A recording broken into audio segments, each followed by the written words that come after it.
Hello everyone. So I'm here with the goats and I thought I would start filming a little training series on how I train my goats to do. I have a Liberty performance coming up with my goats, which if you don't know, it's a horse thing. If you don't know it, look it up please. But this is phase 1 of training your goats. This works for anything you want to teach your goats, but this is going to be the first video, bonding. So I'm going to get started now and I will let you guys know my methods for bonding. So anyway, enjoy. Okay everyone, so our first method of bonding is just simply sitting with your goat. Now I'm sitting here on the floor and she's coming up to me, she's hanging out with me when she wants, she's playing with her sisters, and I'm just here. I'm just in existence, and this is my first method of bonding. You see, I'm sitting right behind her butt, and this is like true. Look, she's loving that scratches. You like that? And you just scratch them and find spots that they like. Just bond with them. Even if you need to bring a chair, you want to sit in a chair, just sit with them, you know? Bond with them. She's wanting scratches here now. Does that feel good? So yeah, after you do this a little bit, then you can move on to phase 2. 2 to bonding is just feeding them. Feeding them, feeding them, feeding them. So what I'm going to do is I'm not going to ask them to do anything. So watch this. So what I'm doing is I'm just literally feeding them and petting them and brushing them and hanging out, you know. I have some food, so they can have some food if they want.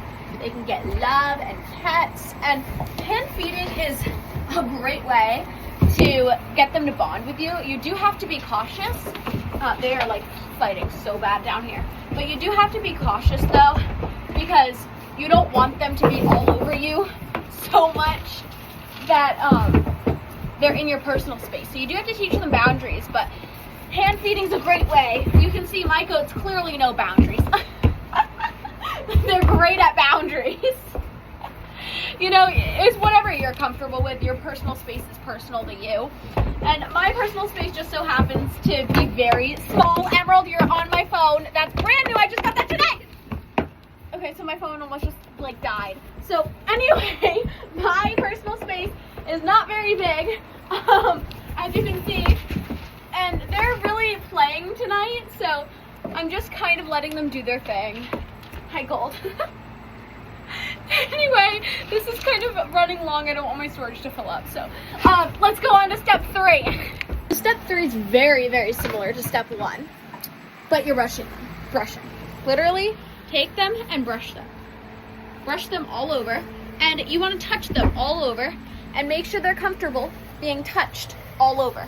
If your animal's not comfortable being touched all over, then you should not be training them, okay? And that's my personal opinion, but I think that if they're not comfortable being touched, and then they're not comfortable with you. And that's different if you're, actually it's not different, but if you're, even if your animal has come from a abuse or neglect case and they're not comfortable with you touching a certain part of their body, you need to get them comfortable with that before you start any training.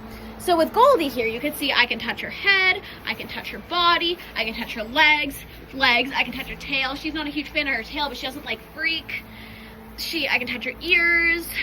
No issue with anything at all. So that's the goal you want to be able to do. I can like jump around and she's fine. She gets a little bit confused, but she's not worried, you know. It's not, same thing with Emerald. I can touch her legs, I can touch her, I can touch her back legs, I can touch everything on her. And she's playing with her sister right now, but same thing with Ruby, back legs, head, you know, everything can be touched, everything.